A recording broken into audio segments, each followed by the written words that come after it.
I need your user researcher bunny to analyze this dataset quantitatively. I want to see if there's any machine learning to predict things. Can you do that? Well, I have a PhD in cognitive psychology, but I haven't coded in R for a while, and to be honest, I wasn't that great at it in grad school. So you're a failure. No, I wouldn't say that. Can you do anything? Um, I. Oh, can you help me? Sure, Mr. User Researcher Bunny. Let's try out using GitHub. Uh, sorry. Let's try out using a Google Collab notebook and Google's Gemini AI program and see how far we can get without doing any coding and just using natural prompts. Why don't we start off by trying out a heart disease data set and see where that will go?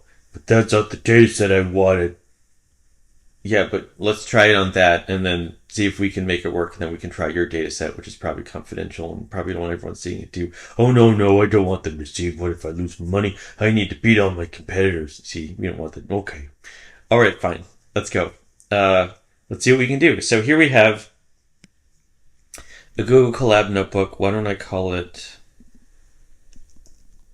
heart disease analysis?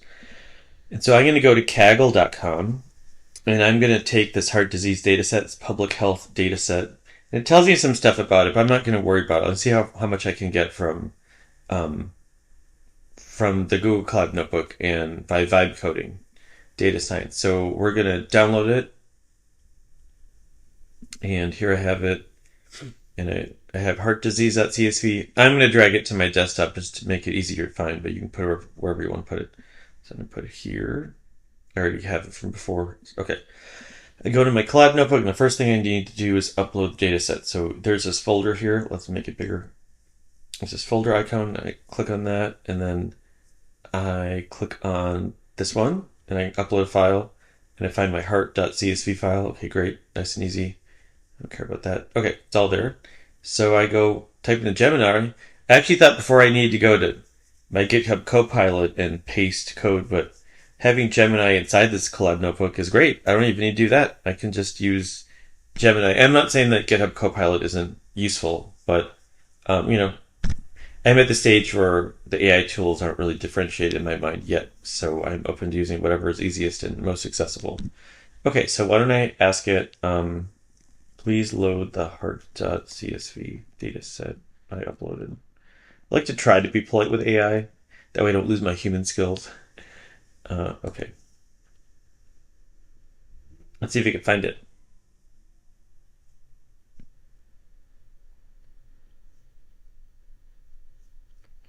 Okay, it is. I know some Python coding. I did some machine learning a long time ago. But this is great being able to do it without having to do the coding because I'm not good at it. Okay, accept and run. Oh, how exciting. That's right, Mr. User Researcher Rabbit.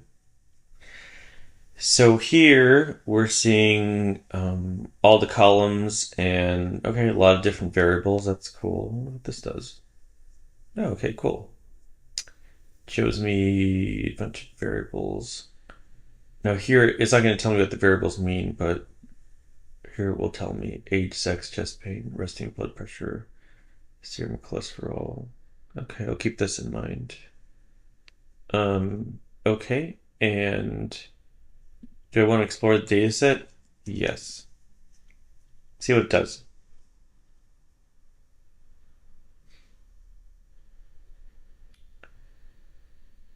Okay. Let's see, I am interested in just looking at some of the... I wish I could make this smaller. Okay, oh, that's a little better. Put the panel here and close this up here. Okay. So let's see, the mean age is 54. Sex, I'm assuming, is coded as... Well, I don't know how it's coded, actually. Never mind. I don't know what scale they use for sex, so I see how did they code sex? Tell me how it codes it. Oh, 0 and 1 for male. Okay, well, that's unfortunate. They should have had non-binary and all the different forms of gender identifications, but oh well, so it's 1 or 0. Okay, and then let's see, like cholesterol is very interesting. So The mean is 246. How are they gauging cholesterol? Serum cholesterol in milligrams per deciliter. 246 sounds high. Let's see here.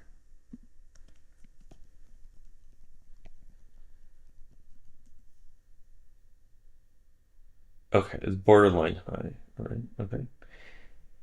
So let's look at something else that's interesting. Let's see here. Maximum heart rate achieved. That's always fun. Which one is that? 8.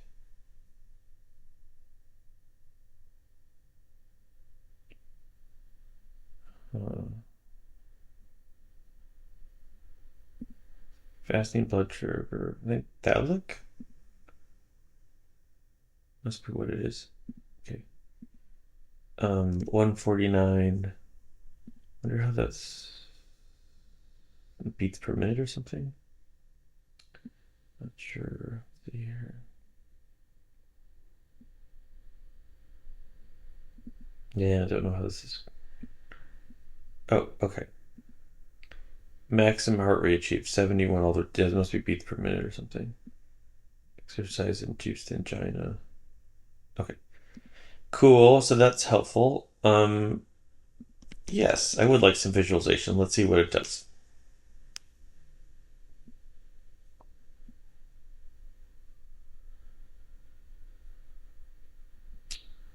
Okay. Yeah, cool. Let's see these visualizations.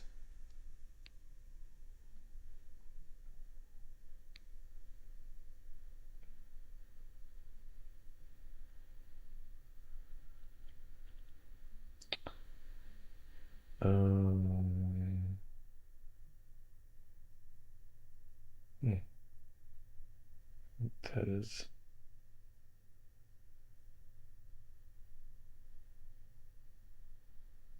Okay. How disease by sex. He's trying to tell me something. Men versus women. I don't know what 0 and 1 means here. I'm not sure what that means. Maximum heart rate by phallic. Maximum heart rate achieved. Target.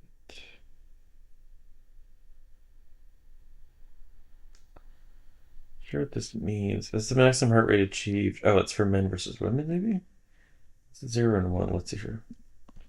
What does 0 and 1 mean in the distribution of max heart rate?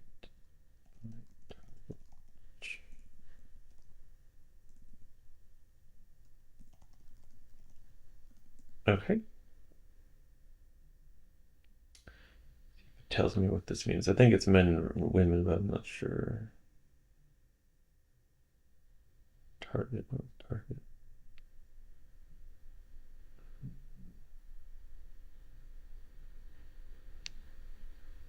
Oh, the presence of heart disease or absence. Never mind, I got that totally wrong. Okay. So what is this telling me? Let's see here. It's saying that 1 means heart disease exists, so it shifted. Less lower heart rates and more higher heart rates. What does that chart tell me about max heart rates relationship to having heart disease?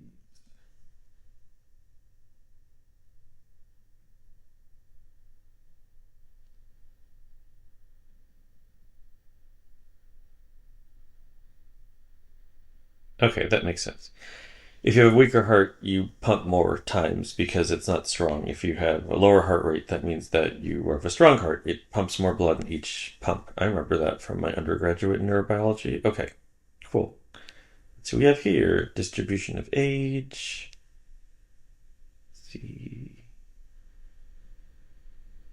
Oh, it's just the distributions in general.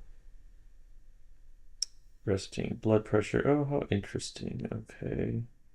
Cholesterol. Okay. Not a lot of people with low cholesterol. Very high cholesterol people.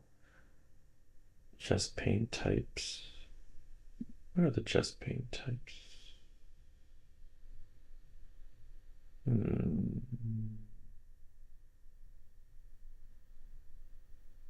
Doesn't tell you what that means. Okay. I know what that means. So it'd be nice if the data set had background information. I could ask it about it, like, what does ST depression mean? I don't think it will know this unless it picks it from something else. Takes it from something else it knows on the internet. Let's see if it can answer that question.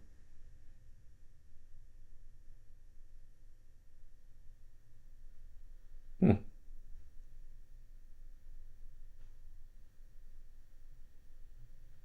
Higher value.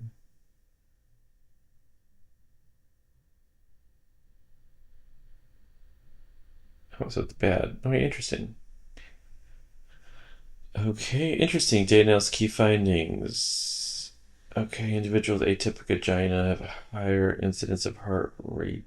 Let's see. What are the types of atypical angina? Do they?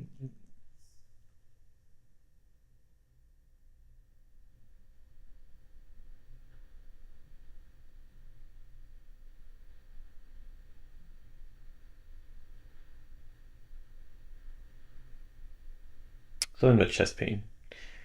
Okay.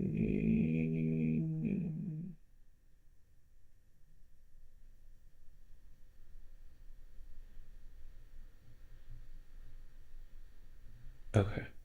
Why don't we say how are these variables correlated with heart disease, the target outcome variable? Can you make a heat map table? Let's see if it does it.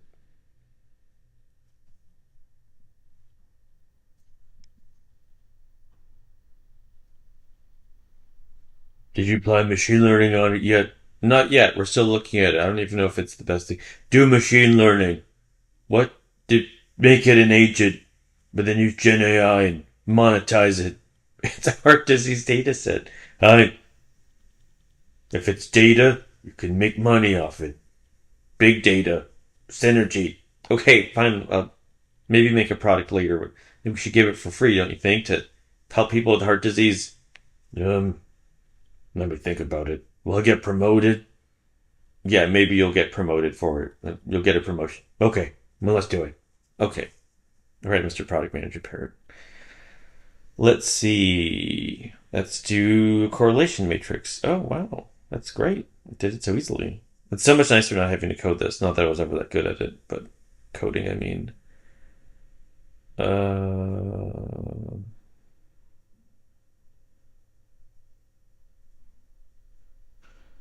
Before it gives me a summary, I want to take a look at it myself. Let's see here.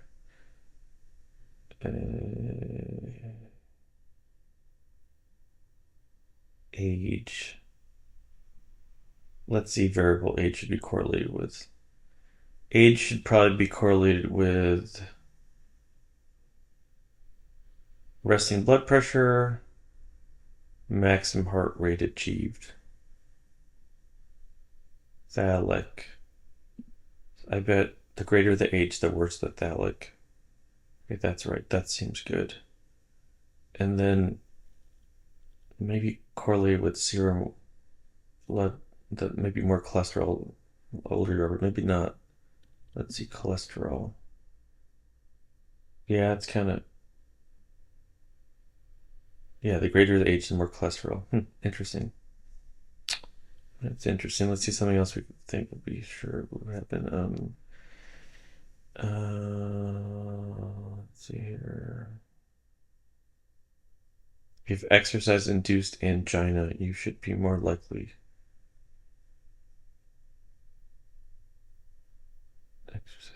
More likely to have a heart attack. The greater the exercise induced angina, the lower the score. Makes sense. Exercise induced angina. Yes or no?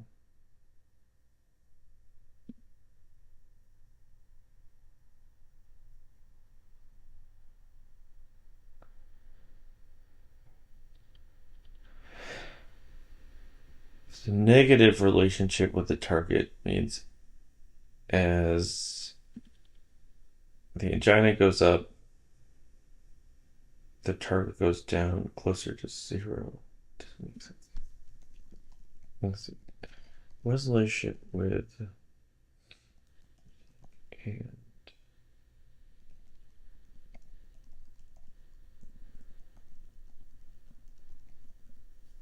let's see here.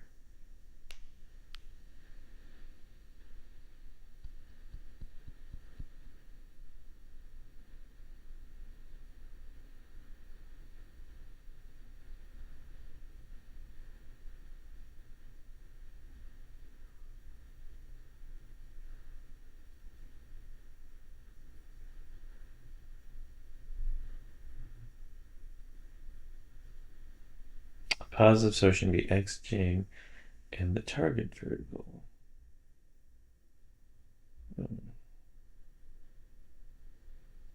Looks like negative 0.44. That's a relationship as a correlation. What?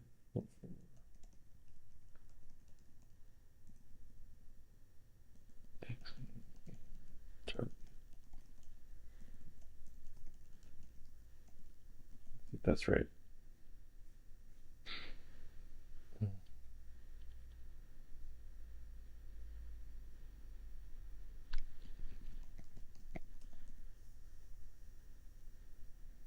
What does that mean? There'll be zeros and ones. I'm getting confused. Let's see here.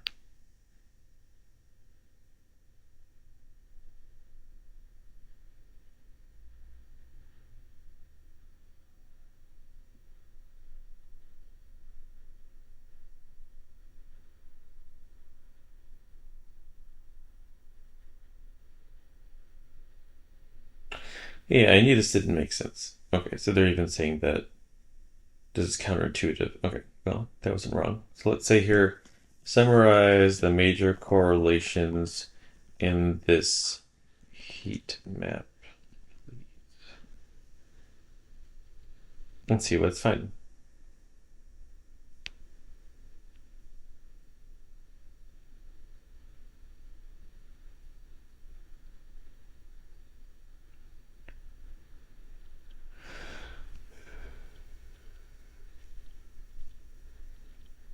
Okay. More towards angina, more likely to have heart disease. People of a higher maximum heart rate means their heart is weak and needs more pumps.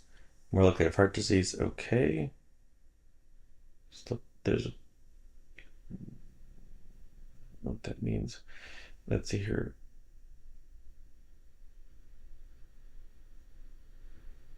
Okay, so they're saying it's counterintuitive. This shouldn't be the case. Okay,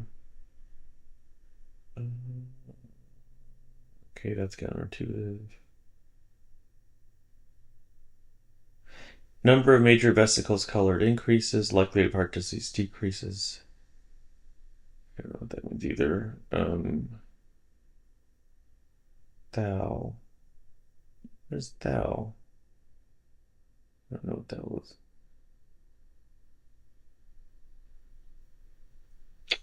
What that was. The hell is. Anyway, okay.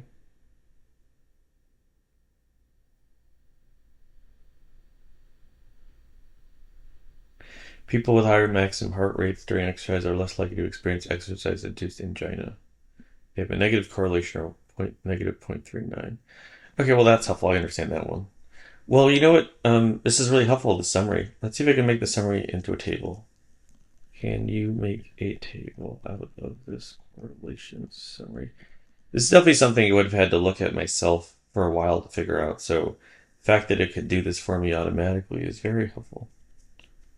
Let's see here. And it makes a table for me.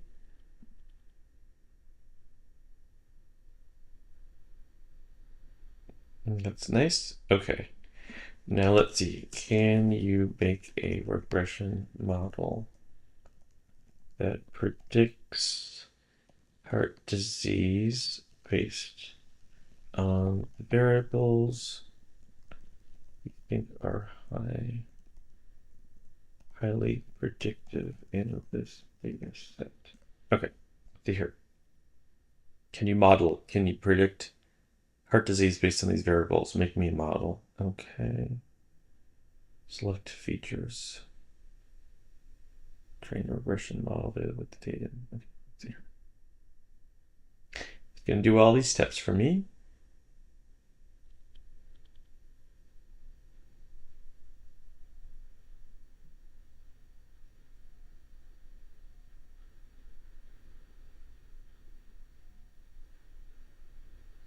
Okay. Select the features with the strongest correlations. Split the test into training data sets. Okay. That's always fun. Because you need one set of the data to train the model on, and then one to test out its predictions against to see how accurate it's getting. Maybe there's some fine tuning involved. It shows logistic regression. That's good for binary data. I recall that. It's evaluating based on accurate precision. Recall F1 score. Rock 80 metrics. Okay. Okay. Speaking coefficients of these. That's going to evaluate how good the model is. This is great. It's doing a lot of work, huh? Doing a lot of coding for me. Okay, these are the models that think it's most important. Okay.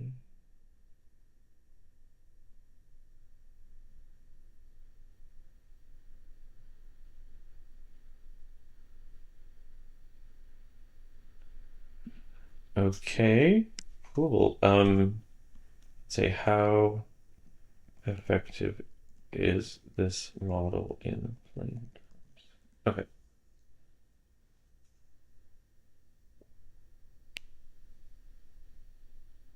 See here.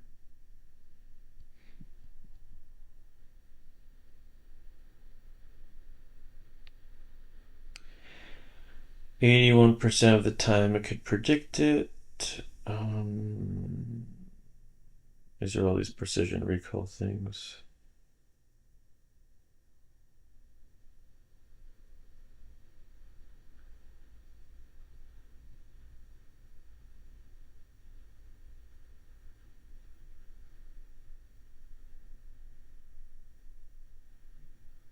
Of all the people on the test set who actually have heart disease, the models correctly identified them about 90% of the time.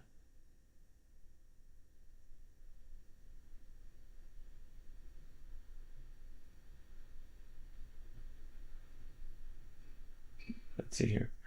How can we improve this model without adding more data?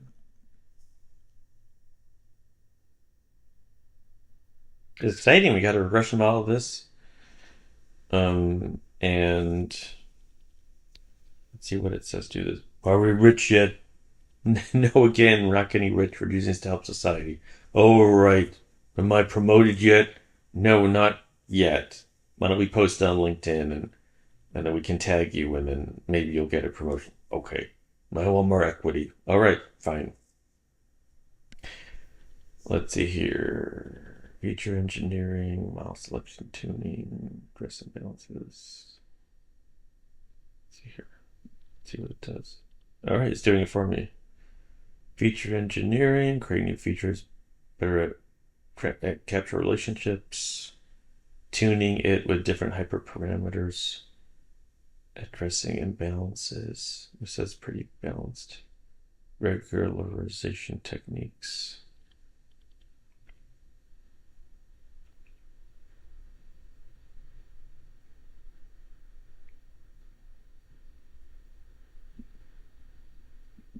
See what it does.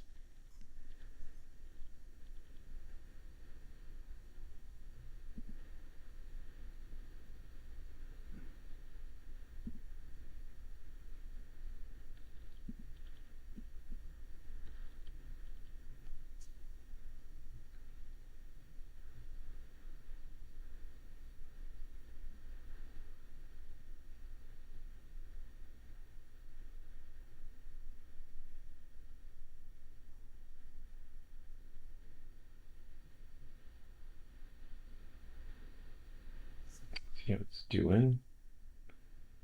Feature engineered stuff. Okay. Okay.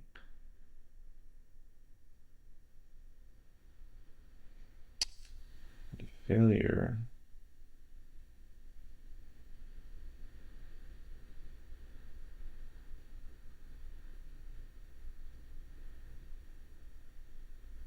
Okay. Here we go. Original model performance enhanced. Oh, it improved it. Improved everything. Recall is a little worse. F1 score is about the same. Rocket curve is a little better. A lot of things are better. The interaction effect it's doing. Okay, interesting. Hyperparameter tuning the grid chart CPU best hyperparameters. That's great. It improves the model. You could keep improving it. Let's see here. Do one more thing. We'll call it a day. Is there? Let's see. Can we run machine learning on this data set to predict the outcome variable? Now, logistic regression is machine learning, but I want to see what it says when I use the term. If it says it already did it or it proposes something new, let's see what it does. Okay, that's what we did. But let's see here. Already did this. Didn't we already do this?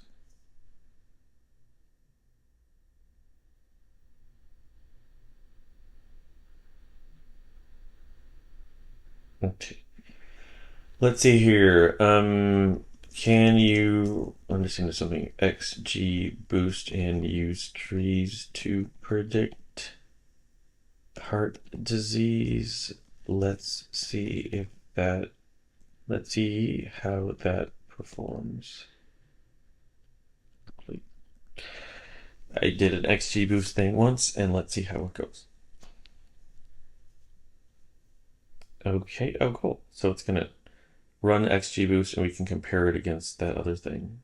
Logistic regression. And let's see if it works, if it does any better.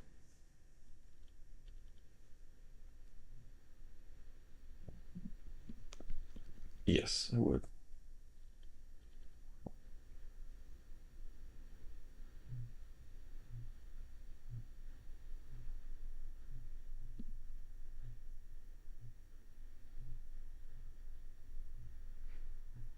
The XGBoost model is a lot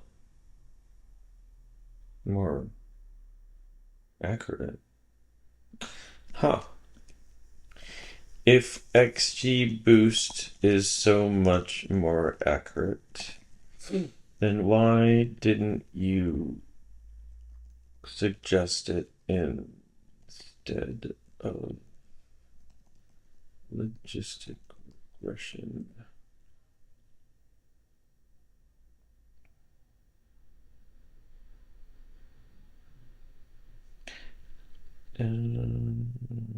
More complex.